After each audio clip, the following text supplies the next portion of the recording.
हज़रात, जो Donald Trump के official हैं उन्होंने कह दिया है कि डोनाल्ड ट्रंप ईरान पर हमला जरूर करेंगे।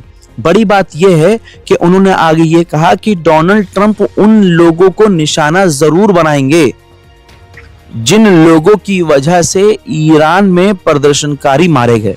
यानी अगर आप ध्यान दें इस बयान पर, समझें, तो कहा जा रहा है कि ये खामनाई को धमकी है कि डोनाल्ड ट्रंप खामनाई को ही डायरेक्ट मार सकता है। मामला कितना गंभीर है इस बात से आप अंदाजा लगा सकते हैं कि बर्तानिया ने अपने लोगों से कहा है कि सऊदी अरब, कुवैत, ओमान, इराक, इन देशों की तरफ ना जाएं और बॉर्डर की तरफ बिल्कुल न रहें।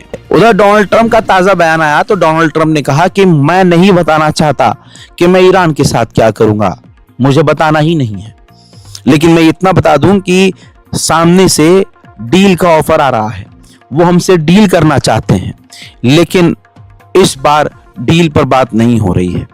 मैंने इतनी वेनेजुएला के खिलाफ फौज तैनात नहीं की थी जितनी फौज हमने अब ईरान के खिलाफ अपनी अमेरिकन नेवी तैनात की है, ये ट्रंप ने खुद कहा है। दोस्तों हज़रात मोहतरम, अपडेट ये भी है कि डोनाल्ड ट्रंप डायरेक्ट खुद मुलाकात करने वाले हैं अमेरिकी एयरफोर्स के चीफ से।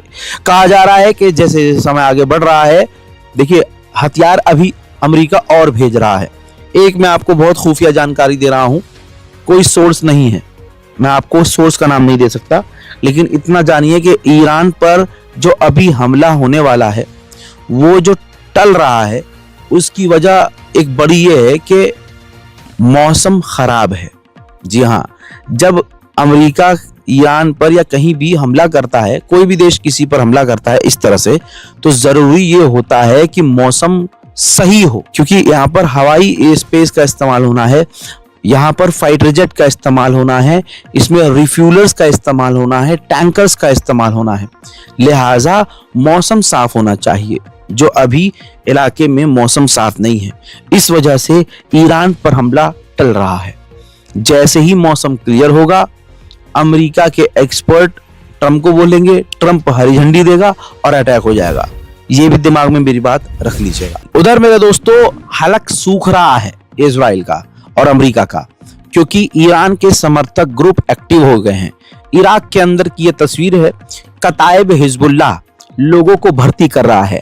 ईरान के लिए लोग भर्ती हो रहे हैं, प्रॉपर वो साइन करवा रहा है, तमाम फॉर्मेलिटीज पूरी की जा रही हैं और कताइब हिजबुल्लाह में लोग ईरान के लिए लड़ने के लिए शामिल हो रहे हैं। ईरान की इंटरनल सिक्योरिटी और डिफेंस सिस्टम, जो हवाई डिफेंस है, रडार सिस्टम, वो इतना भी मजबूत नहीं है। ये बात अलग है कि ईरान का जो कॉन्फिडेंस है, ईरान के अंदर जो जिगरा है भाई, बहुत जबरदस्त है। जिनके पास दुनिया के सबसे बड़े हथियार हैं, वो अभी सिर्फ तैनाती में लगे हुए हैं और मौसम देख रहे हैं। और ईरान के पास भले ही वो ताकत ना हो, लेकिन वो फुल कॉन्फिडेंस में है। अब आप कहेंगे रजा भाई आपने कैसे कमजोर कह दिया, तो ये रहा सबूत। ईरान के अंदर, ये देखिए डेटा से नजर आ रहा है कि ईरान के अंदर घुसा था अमेरिका का एक जासूसी एयरक्राफ्ट।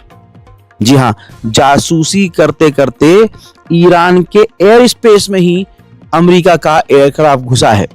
अब आप ये कह लीजिए कि अमेरिका चेक कर रहा था कि ईरान कितना एक्टिव है, या ये कहिए कि ईरान का जो रडार सिस्टम है वो बेकार है, लेकिन जो भी है, खबर ये है कि अमेरिका के जासूसी ड्रोन और जासूसी विमान ईरान के अंदर घुसपैठ कर रहे हैं।